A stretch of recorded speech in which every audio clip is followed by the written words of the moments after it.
જય સદગુરુદેવ. માનવ મહિમા ભાગ 321 NO તો નો ટાઈમ. હવે કાયા થાશે જાદરી, પછી ગટપણમાં ગોવિંદ ગવાશે નહીં, અને 84 લાખ યોનીમાં ભટકવું પડશે. જેને મનુષ્ય દેહ સમજાણો નહીં, જેને દેવોના લોકમાં રહેવું જ છે, જેને દેવોના લોકમાંથી મુક્ત થવું જ નથી, જેણે તન મનને વહાલા કર્યા, તે 84 લાખ યોનીમાં ગયા, તે પાકું. ઉત્પત્તિ તેનો નાશ. તો તન મનની ઉત્પત્તિ 3 લોકમાં, અને ચોથું પદ અવિનાશ. તો આ દેહમાં ચોથા પદનો આત્મા, તે ઘર પામ્યા નિર્વાણ. તો કાયા તે માયા, અને મન કરે અભિમાન. તેની ઉત્પત્તિ ત્રિલોકીના અધિપતિની, અને માયા કરે વિસ્તાર. તેની પ્રકૃતિ વિસ્તારમાં જીવ સલવાણો અથવા તો ફસાયો છે. તેનો મર્મ જાણે કોઈ વિવેકી, તો વિવેકીને જાણ્યા. તેવાના ચરણે ઉત્પત્તિ તન મન છોડ્યા, તે પદ પામ્યા અવિનાશ. રામ ભરોસે. અમારા સદગુરુની વાણીમાં કહે છે કે મોતી ચૂગેલા હંસ કોઈક લાખોમાં એક હોય છે. તો તે સત્યજ્ઞાની સદગુરુની વાત છે, જેને પરમાત્માના ઘરની નિરખ પરખ હોય છે. તેમની અંદર જરા પણ ભ્રમણા નથી હોતી. બાકી પાખંડી ગુરુઓ બનીને ખોટા પૂજાવા બેઠા છે. તેમને જરા પણ ભ્રમણા નથી જતી. તે સદા ભ્રમણામાં જ રહે છે, અને જગતના જીવોને પણ એમ જ શીખવે છે કે હે મનવારે પાખંડ પંથન તાર રે, પાખંડ પંથ નર્કનો કહીએ, ડૂબી જઈ સમજદાર રે. હે મનવા પાખંડ પંથન તાર રે. તો આ દેવને આમ ચડાવવું પડે, અને જો આમ નહીં કરો તો આમ થશે ને, આમ કરવું પડે ને. આ દેવીના આટલા નૈવેદ્ય કરવા પડે ને, ઓલા દેવીને ચૂંદડીને ધજા ચડાવવી પડે. તો આવી અનેક જાતની ભ્રમણા હોય છે. જગતના સર્વ જીવો પરમાત્મા છોડીને દેવોને ભજવા લાગ્યા છે. તો તારા નામ જોયા પ્રભુ વેદમાં નહીં રે, વેદમાં નહીં સંત કહે તે સાચું, તારા નામ જોયા પ્રભુ વેદમાં નહીં. તો જ્યારે પરમાત્માના સત્ય જ્ઞાની સદગુરુ મળે ત્યારે જ સત્ય સમજાય. માનવ તો બાપી ધર્મ પ્રમાણે આંધળા એકાબીજાની પાછળ ઘેટા બકરાની જેમ બે કરતા ઊંધું ઘાલીને ચાલવા લાગ્યા છે. કોઈ ના છોડે બાપી ધરમ રે, જીવને કેમ કરી સત્ય સમજાય. સંતો કહે માનો મારી વાત, છોડો જીવ બાપી ધરમ રે, કોઈ ન છોડે બાપી ધરમ રે. તો આગળ પાછળ કંઈ નથી જોતા, તો એ જ તો મોટી ભ્રમણા કહેવાય. આપાપણું છોડે નહીં, એટલે આદિ અંત મધ્ય આપોઆપ જ સર્વમાં રહેલો છે. એમાં તમે ક્યારેય નથી પલટાયા. અને જે સર્વ દેખે છે તે તો મિથ્યા છે, અને છે છતાં નથી, અને નથી છતાં છે. તે નજરે નિરખી પિંડમાં પણ પાકું કરો, તો જન્મ મરણ બંધ થાય. તો આવી ભ્રમણામાંથી ચેતાવવા માટે પરમાત્માના જ્ઞાનીઓ અમરલોકથી આવે છે, જગતના જીવને ચેતાવવા. સદગુરુ આવ્યા તારણહાર, શબ્દ સુરતાનું ભજન કરાવે, શબ્દ સુરતાનું ભજન કરાવે. જેને પરમાત્માના અંશ અવતાર કહેવાય છે અને એમનો સમય પૂરો થતા તે જતા રહે છે. જતા રહે પછી તેમને સંત તરીકે ઓળખાય છે. એમની હયાતીમાં કોઈ ઓળખી નથી શકતા કે આ પરમાત્માના જ્ઞાની દેવોના પણ દેવ છે. પછી માનવ પૂજે છે એટલે પછી તો તે કંઈ બોલવાના નથી. એટલે આવા સંતને તેમની હયાતીમાં ઓળખી લ્યો મારા ભાઈ. એ પણ કરોડોમાં કોઈક હોય છે. લાખો કરોડો સંતો નથી હોતા કાંઈ. દામ માટે મેળા મંડપ કરે, દેવોના ગીત ગાતા ફરે, ભરમાઈ જાય જીવ ભ્રમથી, એમના જ્ઞાન તે કેવા હશે, દામ માટે મેળા મંડપ કરે. તો જેમ હાલ પૂજાવા બેઠા છે તે શું સંતો છે? અરે ના વાલા, ભૂલે ચૂકે પણ તેમને સંત સમજીને પગે ન લાગશો. કેમ કે એમને મહાન કોણ બનાવે છે? જે એમના પગે પડે તે. તો તેને અભિમાન આવશે, તો એમને તો પાપ કર્મ લાગશે. પરંતુ તમે તેના પગે પડીને મહાન બનાવો છો તો તેના પાપના ભાગીદાર તમે જ બનશો કે નહીં? ખુદ મનન કરો મારા ભાઈ. એવા પાખંડીઓથી ચેતાવવા આવે એવા જ્ઞાનીને ગાંડા ગણીને જગતની બહાર કાઢી નાખે છે. પરંતુ એવા જ્ઞાની તો રામ નામના અમૃત બુંદ અધરથી લાવ્યા છે. તો અધરથી લાવ્યા છે. જો કોઈ વિરલા હોય તે જ તે અમૃત બુંદનો રસ કે સ્વાદ માણી શકે છે. એમને વિષય રસ ભીલાઈ ગયા હોય છે. કેમ કે જે અમૃત રસ પીવે તેમને વિષય રસ સહેજે પણ ન રહે. મારા સદગુરુજીએ એવી વિધિ જાણી રે, એવી વિધિ કોઈક જાવલે જાણી, હો જાણી.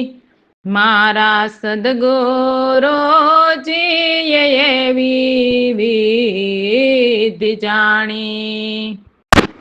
તો એવો અમૃત રસનો પ્રતાપ છે. એવા સંતોની કોઈ જાત નથી હોતી. સર્વ સમાન અજાતિ પરમાત્માના ઘરનો આત્મા આ મૃત્યુલોકમાં જીવને તારવા માટે જ આવે છે. એટલે એવા જ્ઞાનીઓ કહે છે કે પરમાત્મા કોઈ ભંગી કે બીજી કોઈ તેની જાતિ નથી હોતી. એ તો અજાતિ ઘરના સંતો કહે છે કે એ નથી રાજા કે નથી પ્રજા કે નથી કોઈ બીજા બનાવ્યા. એક જ માટી 5 તત્વ કે 25 પ્રકૃતિ પ્રભુની અંદર ઉપજે, પરંતુ પ્રભુ એમનામાં નથી. 14 લોક પર પ્રભુજીના વાસ છે. એ પ્રગટને ગુપ્ત રચના રચાવી છે. તો અમારા સદગુરુ પ્રવીણરામ પરમાત્માના ઘરની વાત કહે છે. તે બીજું કશું જ નથી બોલતા. એવા ગેપ ગુપ્તની અંદર આવા કોઈ વિરલા મોતી ચૂગેલા હોય છે. તો વાણીના શબ્દો સાંભળીએ. ચૂગેલા હંસ મોતી કોઈ લાખમાં એક રે, જેની અંદર ભ્રમણા ન હોય, અમર લોકથી ચાલી આવ્યા રે, જીવ ચેતવવા ત્યાંય રે, અમૃત બોંદ અધરથી લાવ્યા, વિષય ગયા વિલાઈ રે ચુગેલા હંસ મોતી કોઈ લાખમાં એક રે નથી કોઈ ભંગી જાતય મારી સાચું માનો તમે જ નથી કોઈ રાજા નથી કોઈ પ્રજા રે નથી કોઈ બીજા બનાવ્યા રે ચુગેલા હંસ મોતી કોઈ લાખમાં એક રે પાંચ તત્વ 25 પ્રકૃતિ એ ઉપજે મારી અંદર ઉપજે ખૂબ જે સર્વ છે મારામાં હું એમ ના હું નથી રે ચુગેલા હંસ રે મોતી કોઈ લાખમાં એક 14 તબક પરવાસય મારા પ્રગટ ગુપ્ત રચાવી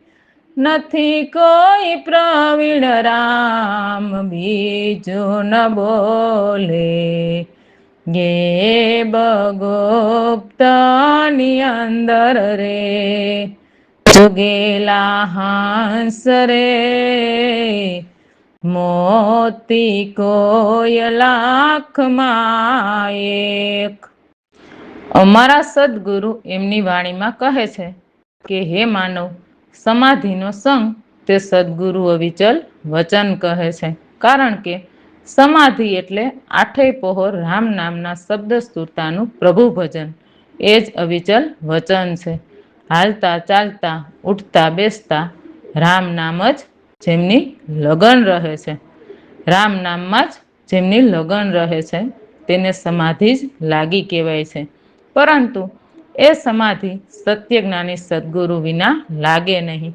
કેમ કે સત્યજ્ઞાની સદગુરુ જ સમાધિ લગાડવાના પાકા વચન આપીને જીવને સત્ય રસ્તો બતાવે છે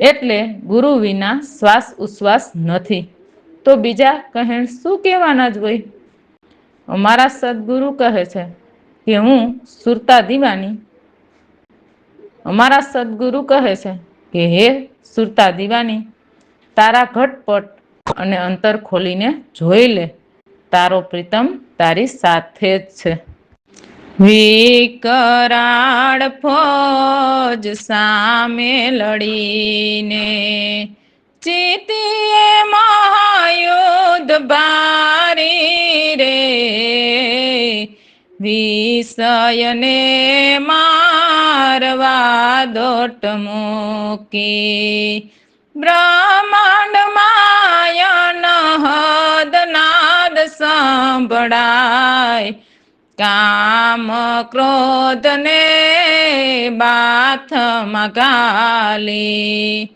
હોમ્યા બ્રહ્મ યજ્ઞ માહી વિકરાળ ફોજ સામે લડીને પરંતુ તું આ મૃત્યુલોકમાં માયાવી મોહ બંધનમાં બંધાઈ ગઈ છે એટલે તારો પ્રીતમ તને મળતો નથી અને આમ તેમ ભટક્યા કરે છે જેમ જલ વચ્ચે માછલી અને ફરતે પાણી હોય છે તેમ આપણો પ્રીતમ આપણી અંદર બહાર દૂર નજીક ઉપર નીચે બધે સમરસ રહેલો છે તે સત્યજ્ઞાની સદગુરુ પૂરા અનુભવથી કહીને સમજાવે છે અને નજરે નિરખાવે છે પ્રભુ તો નખથી શિખા સુધી રોમે રોમમાં સર્વમાં સાજે છે એમને નજરે નિરખતા કે હૃદયમાં વસી જાય છે પછી તો તેમના વિરહની આગ જલાવે છે,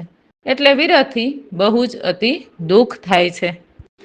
તારો વિરહ સતાવે, રાત દિવસ નિંદરા ન આવે, અન જલ પુરાના ભાવે, બીમાર થઈ ચૂક્યો છું. તારા પ્રેમમાં પ્રભુ પાગલ બન્યો છું. તો એવા પ્રભુની નિરખ છૂટી ન જાય એવી રીતે એક એક પલ કે ક્ષણ ક્ષણ પ્રીત લગાવો. પીયું વિના શૃંગાર પણ કેવા, એટલે જે વ્યભિચાર હોય, એટલે જે પોતાની સુરતા પ્રભુને છોડીને બીજા અનેક દેવદેવીઓને ભજે કે દેવદેવીની વિધિ પૂજા કરે, તો પછી તો એમને પ્રભુજીના નામના શૃંગાર કેમ મળે? અમારા સદગુરુ પ્રવીણરામ કહે છે, જેમની સુરતા પ્રભુમાં લાગે અને જ્યારે પ્રભુ માને કે રીઝે ત્યારે એમના શરણમાં લપટી રહો. હવે વાણી. સમાધિનો સંગ ભાઈ રે, ગુરુ વિચલ વચન કહે રે, હાલતા ચાલતા ઉઠતા બેસતા તેમાં લગન રહ્યો રે, ગુરુ વિના શ્વાસ ઉશ્વાસ પણ નહીં, શું કહું કહેણ બની રે, સમાધિનો સંગ ભાઈ રે, ઘટપટ ઘૂંઘટ ખોલ દીવાની, પ્રીતમ સાથે રહો રે, શ્વાસ શ્વાસ શુદ્ધ બુદ્ધ સામિલ, જલ વચ્ચે માછલી રહે રે, સમાધિનો સંગ ભાઈ રે, નખ શીખ રોમ રોમ સર્વ સાચે, વિરહની આગ જલાવે રે, નિરખ પિયું છૂટી ન જાય, ક્ષણ ક્ષણ પ્રીત લગાવ રે, સમાધિનો સંગ ભાઈ રે, પિયું વિના શૃંગાર કેવા, સજની વ્યભિચારી જખે રે, પ્રવીણ રામ કહે પિયું જ્યારે માને, રણમાં લપટી રહો, સમાધિનો સંગ ભાઈ રે. રામ ભરોસે.